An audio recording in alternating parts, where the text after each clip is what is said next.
Hello and welcome to our channel of travel tips and reviews. There has been many new restrictions on traveling ever since this COVID-19 pandemic has started. So as we adapt to the new changes and find new ways to continue to travel and explore, but still keeping ourselves safe and others healthy. So in this video, one of our team members, Lucy Shu, will be sharing with us her traveling experience by RV. Please excuse my morning look of messy hair and pajamas. Otherwise, let's begin. I can hear you. Do you hear me? Yes. Okay. Hi. Hi. Hi, Teresa. Hi, Lucy. So Lucy here is one of the moderator for the Travel Tips channel, and she has been on this journey with her RV, and we are checking in with her to see all the good dips on her journey. So Lucy, can you give us a quick tour of what the RV looks like? Yes, I'll go ahead and flip my camera around so you can see the outside, and I'm going to take you on an inside tour, but it's going to be very quick. Okay. Because my daughter and my parents are here, and we're getting ready to eat. All right. So let's see. Let me turn this camera around. So here is our RV. It is a 30-footer, so that is pretty large. It can fit 6 people comfortably. Mm-hmm. And I'm going to show you the interior so you can see where the beds are. Okay. And what's the pros and cons of having an RV from your experience? Oh, okay. Let me go ahead and do my inside tour, and then I'll go ahead and answer that first question. So here's my mom and dad. Hi. And my daughter, Sienna. Okay. This is my friend Teresa here. She's doing an interview of our experience. So here is the driver and passenger seat. Here is the seating area. Mm-hmm. And the top here is one sleeping area that fits 2 people comfortably. It's larger than a queen. Oh, wow. And here they're sitting on a sofa that converts into a full sleeping area. The back bedroom has a spacious bedroom with a queen as well. Here is the shower, and the toilet is in here. I'll just give you a quick glimpse there of the toilet. So that's the inside. Here's the kitchen. So we're just storing our things above the stove right now, but typically at night, this wall can actually extend. So this wall gets pushed out for more space at night. Oh, and then here is the refrigerator and the freezer.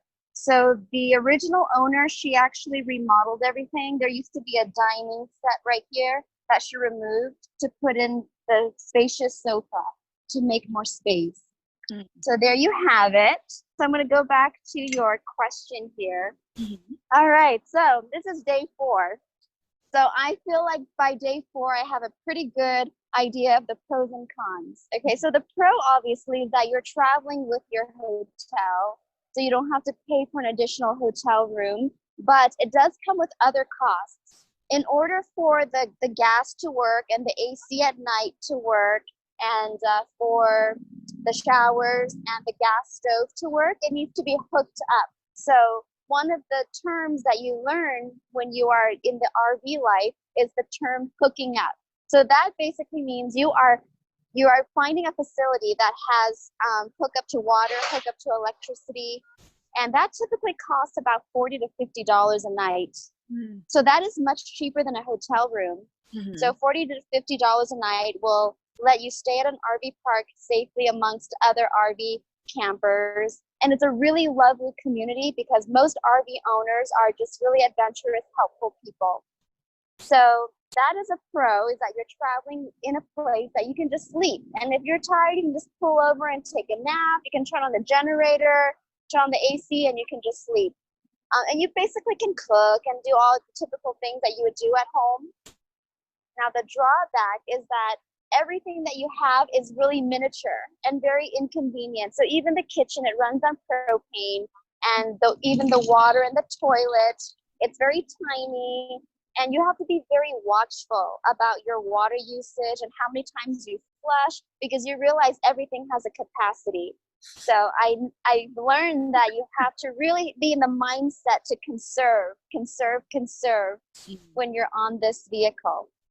Wow. And what about the fuel? Like, how's the fuel efficiency? How often do you guys refuel? Refuel. We've been refueling every day because we don't want to get stranded in a secluded area that doesn't have gas. But typically, we are paying roughly $90 per day. We never let it go below one fourth full. So you usually expect to pay about $100 a day. Luckily for us, we're traveling eastward where gas is cheaper. So Yeah. you feel that you're not paying as much because of the cost of fuel, but $100 a day does add up. Yes. And you say you're on the fourth day. So by now you would know how easy or how convenient is it to stop, or where do you stop for dumping? And because I know you have to do those things too, right? Yes, so what we've done is I've devised an itinerary to be as cost efficient as possible. In my research, I've found that there are certain designated places where you can stay for free. A Walmart parking lot, a place called Cabela's, their parking lot, as well as most casinos allow you to stay overnight for free, but they have rules. There's nothing to hook up to. So there's no water, electricity to hook up to when you're in these free places. However, it's free. Mm. Those types of places, you're only expecting to stay overnight for a safe place to rest and not get shooed away. But in order to safely use your RV, it's best to stay at an RV park. So what I've done is I've alternated my stay. My first night was in a parking lot. Our second night was in an RV park where we had full hookups. We hooked up electricity. We emptied the toilet. We emptied our water tank, and then we refreshened everything.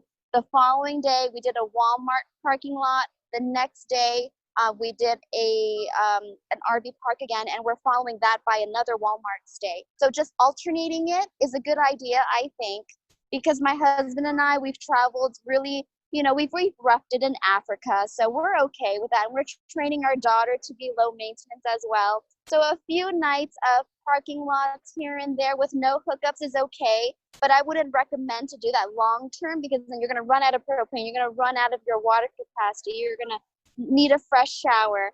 So alternation is, I think, a really smart idea to go. And do you see any difference as far as like the usage of the car if you're driving and somebody's showering at the same time, or somebody's cooking at the same time? Does it interfere with each other, or how does that work? I would say most RV owners would highly recommend against that. Typically, because you're driving on the road, there's wide turns and there's windy roads, and you never know. There might be a sudden stop. And if you are running anything at the same time, it's going to be very dangerous. So definitely no cooking while you are driving. The toilet use, it's fine. I think my mom said it best. She says it feels like you're on a cruise ship where Mm, it's very close quarters but bumpier. mm, So best thing to do is stay seated as most as possible. But I mean, we walk around like to change the DVD, to get my daughter another book, to use the toilet, and you just want to hold on whenever you're standing. But mm. typically you can move around, but you don't want to be doing anything major. So no showers or baths during movement, and obviously no cooking Yeah. during the car in motion. So you would have enough water for about 2 days, you said, because every other day is when you alternate, right? So if I every would shower at say least once so. every 2 days is okay.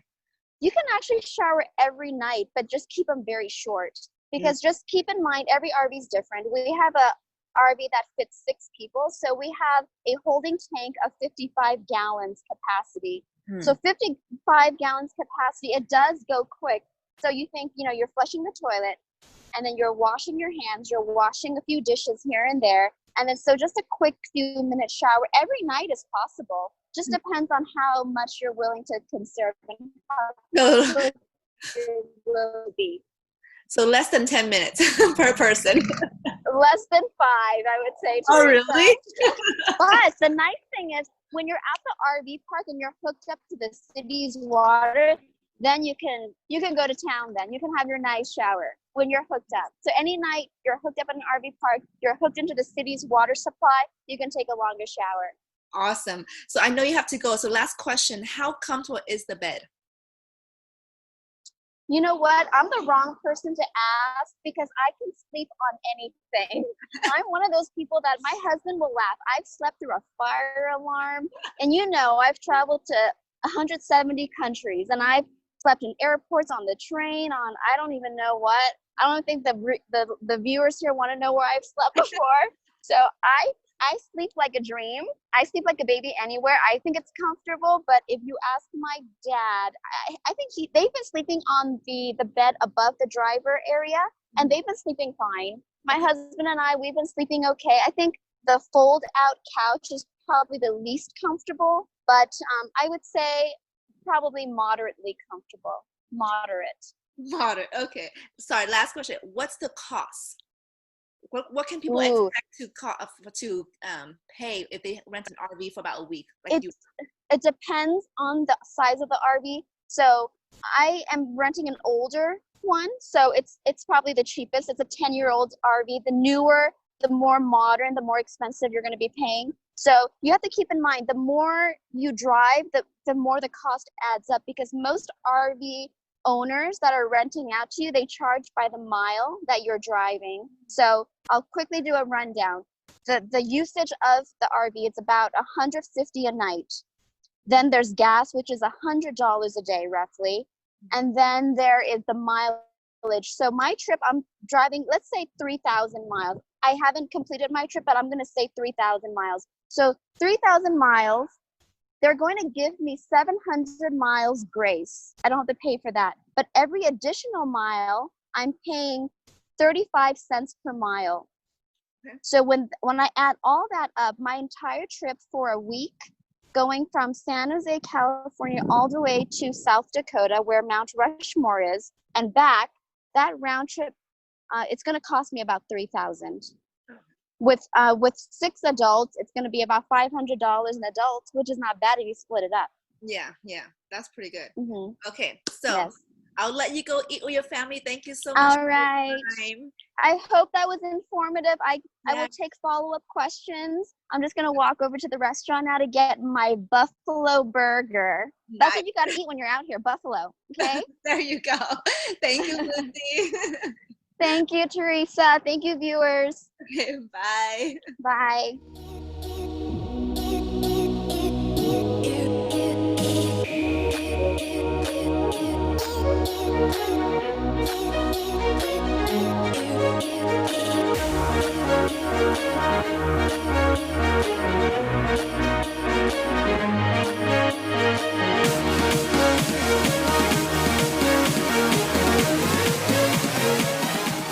Thank you so much for watching, everyone.